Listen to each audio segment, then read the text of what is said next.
APTMA کو کتنا finance کیا ہوا ہے، باقی جو ہمارے انڈسٹریل سیکٹرز ہیں ان کو کتنا سیکٹر وائز فائنینس کیا ہوا ہے، اور ساتھ ساتھ رائٹ آفس منگوا لیں.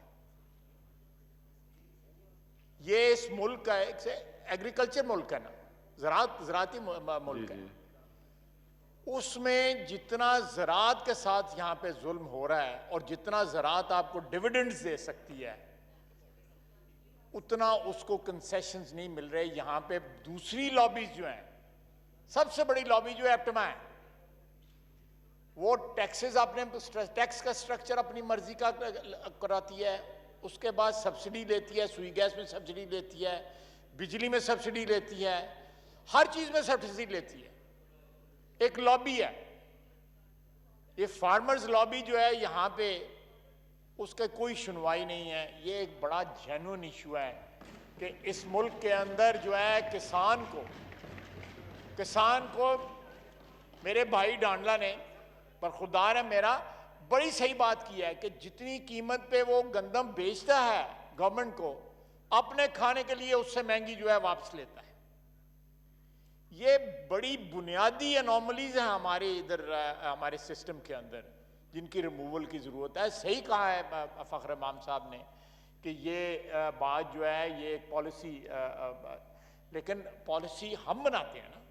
بالکل پالیسی ہمارے تابع ہے، چاہے کاغذوں میں ہی ہمارے تابع ہے، لیکن پھر بھی تو کوئی ہمیں بھی اس کا لحاظ کرنا چاہیے کہ یہ جب تک آپ ایگریکلچر کو اونرشپ نہیں لیں گے، حکومت یا اس ملک کی جو ایلیٹ ہے وہ اس کی اونرشپ نہیں لے گی، یہ ایوان اونرشپ نہیں لے گا، آپ کی ایگریکلچر اسی طرح تباہ و برباد ہوتی رہے گی اور آپ کا ملک جو ہے ایک بڑے ویلیوبل سورس آف انکم سے جو ہے محروم ہو جائے گا. جی ڈی پی جو ہے آپ کی کبھی بھی نہیں بڑھے گی. بہت بہت شکریہ. بہت شکریہ جی. جی جناب ملک محمد احسان.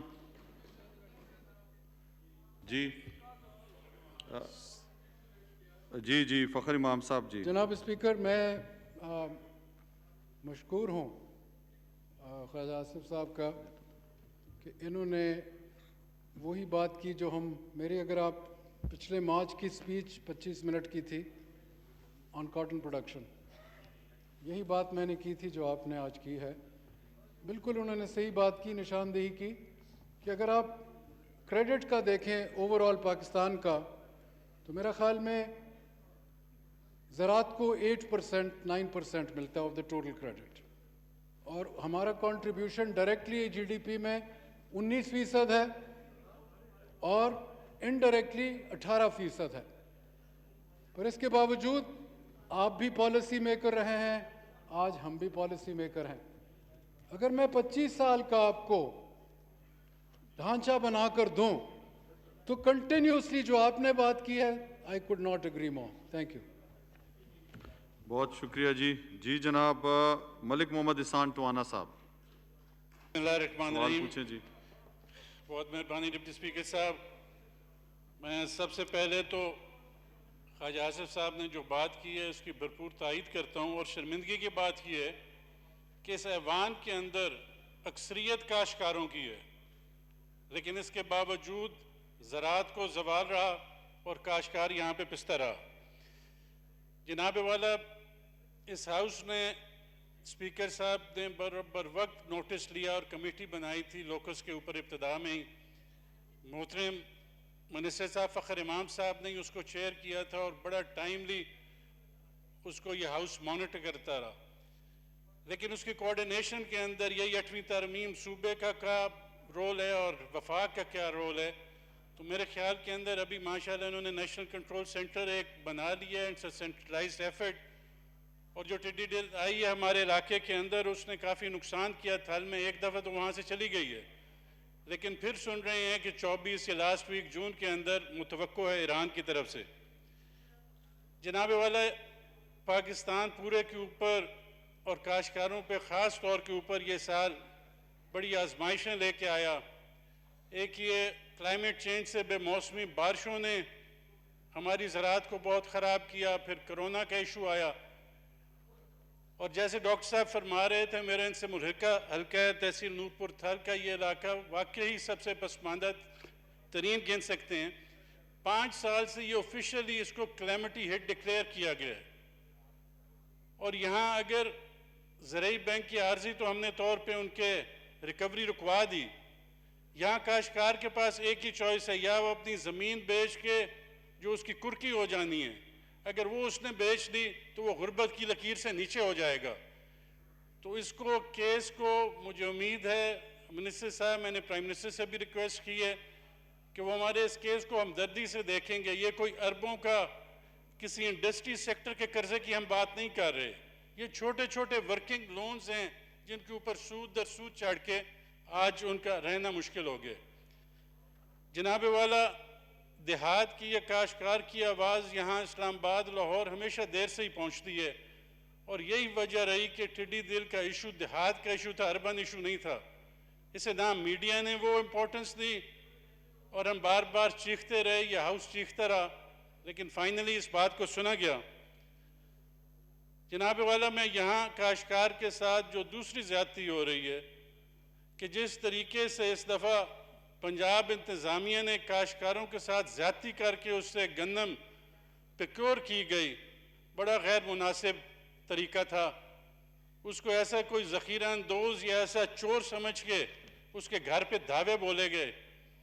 جناب ہمارے دیہات کے اندر سارے کے سارے ایک بارٹر جو ہے وہ اس گندم کا ہی ہوتا ہے. سارے سال جو ایک سیپ ہوتی ہے کسی موچی لوہار کی, وہ بھی اس نے گندم سے دینی ہے. فصل کی کٹائی بھی اس نے گندم میں پے کرنی ہے. تھریشر بھی اس نے گندم میں پیش کرنی ہے. جو اس نے اپنی خوشی غمی ہے اس کو بھی اس نے گندم میں پے کرنی ہے. اس کا بینک اکاؤنٹ نہیں ہوتا, اور نہ ہی اس کے کوئی کتنے گودام لمبے سٹور ہوتے ہیں. وہ اپنی گندم کو انہی کوٹھے کے اندر جہاں اس کے بچے رہ رہے ہوتے ہیں وہاں رکھتے ہیں.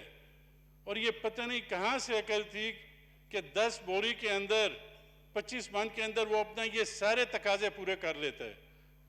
اور آج جس وقت ہم بار بار کہتے رہے کہ آپ انسینٹیو دیں, اس کو قیمت اچھی دیں تو وہ آپ کے لیے پروڈیوس کرے.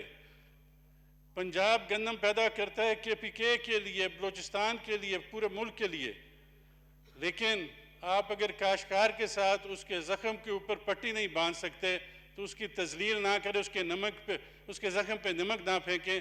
میری آنریبل منسٹر صاحب سے ریکویسٹ ہے کہ اس طریقہ کار کو ایک ریئلسٹک بنائیں جس سے وہ ایک اس کے پاس خودداری اور عزت یہ کاشتکار کے پاس دیہات میں, اور تو ہم نے اسے فیسلٹی دی نہیں ہے, تو اسے اہلکاروں کے ہاتھ اس طرح تسلیم نہ کیا جائے. جی سید فخر امام صاحب. جی آپ کا شکریہ. جی میرے کولیگ ہیں, آنریبل کولیگ, یہ زراعت کو بہت گہرائی میں سمجھتے بھی ہیں, اور ان کو پتہ ہے کہ یہ جو حالات اس مرتبہ ہوئے, تھوڑا سا میں آپ کو گندم کی پروکیورمنٹ کے بارے میں, کیونکہ انہوں نے اس پہ ٹچ کیا ہے, وہ کیا تو حکومت صوبائی نے ہے, اور ہم ان کو سینسٹائز کرتے رہے کہ کاشتکاروں سے یہ جو کچھ جگہ پر یہ خریداری ہو رہی تھی اس میں کچھ افسران نے ہائی ہینڈڈنس جو میں نے سنا کی ہے, اب اس کی تصدیق میرے ساتھی کر رہے ہیں. اصل میں بات یہ تھی کہ پچھلے سال ٹوٹل جو پروکیورمنٹ ہوئی تھی گندم کی, وہ پاکستان میں تقریباً 40-41 لاکھ ٹن ہوئی تھی, جس میں حکومت پنجاب نے 33 لاکھ ٹن کی تھی اور پاسکو نے تقریباً 7 لاکھ ٹن. اس مرتبہ ہماری جو ECC کی میٹنگ ہوئی تھی آج سے 6 ماہ پہلے, اس میں جو ہم نے ٹارگٹ رکھے تھے حکومت پاکستان نے, پنجاب کا 45 لاکھ ٹن, سندھ کا 14 لاکھ ٹن, پاسکو کا 18 لاکھ ٹن, KP کا 4.5 لاکھ ٹن اور بلوچستان کا 1 lakh ton, total 8.2 million ton. یعنی کہ پچھلے سال جو ایکچوئل پروکیورمنٹ ہوئی تھی ٹارگٹ اس سے 2 گنا زیادہ رکھ دیے گئے تھے. اب جب وہ فصل آنی شروع ہوئی تو ان کو, میرے جو کاشتکار بھائی یہاں ساتھی بیٹھے ہیں, ان کو ایک بات پتہ ہے, اور پنجاب کیونکہ تقریباً 80-85% پروڈیوس کرتا ہے گندم پاکستان کے لیے, تو بارشیں ان یوزول ہوئیں, کلائمیٹ چینج بہت آ گیا جی ہمارے ملک میں, اور اس کے اوپر ہم نے اب سائنٹیفکلی اس کو ہمیں ٹیکل کرنا پڑے گا. تو اس میں یہ ہم نے دیکھا کہ پہلے تو ہم بڑے خوش تھے کہ جی شاید ہماری